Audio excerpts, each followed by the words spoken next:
բաների տեղիք կտա, բայց իմաստը է դա։ Չկա տենց, ով հարուստ են,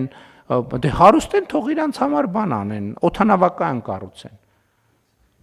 Հանրային Հայաստանի Հանրապետության օդանավականներից թող չօգտվեն։ Հարուստ են դե թող ամեն մեկ իրանց համար օդանավական կառուցեն, ամեն մեկը Երևանում իրանց համար այլընտրանքային ճանապարհ կառուցեն, ամեն մեկը իրանց ուր են գնում, Ծաղկաձոր են գնում, ուր են գնում հարուստները, չգիտեմ։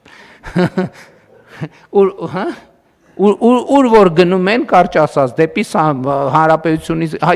իրանց տնից մինչև օդանավական թող կառուցեն ճանապարհ, հա, սրանից հետո պետք է ասել, ով ասում է հարուստ եմ, տենց ուժեղ եմ, հարուստ եմ, ասում դե կառուցի քեզ համար ճանապարհ, օդանավական կառուցի, ճանապարհ կառուցի, ուր գնում ես միայն քո կառուցած ճանապարհով։ Էլ չեմ ասում, եթե ես չընդունեմ, եթե պետությունը այդ ճանապարհները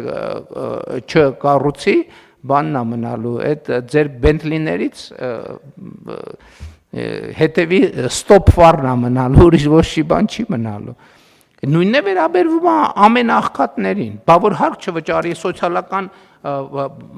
բան կա, ապահովություն կա, վերջը նպաստ կա, առողջության նվազագույն կա, վերջը եւ այլն, բա որտեղից վճարենք ժողովուրդ ջան, որտեղից վճարենք։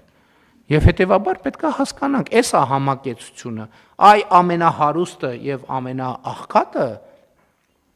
էս կապով են կապված, երկրում հարկային համակարգ կա եւ հարկային համակարգի ծախսման մեխանիզմ կա, թե չէ։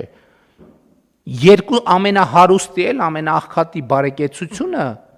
կա, այս հարուստը ինչ ասես իր վրա կարա ծախսի, բայց ինքը չի կարա բարեկեցիկ կյանքով ապրի, եթե պետությունը իր գործառույթները բյուջետային ծախսերի միջոցով չիրականացվի։ Եվ սա պարզ գիտակցում է, որը մենք պետք է կարողանանք հնարավորինս լայնորեն տարածել մարդկանց մեջ։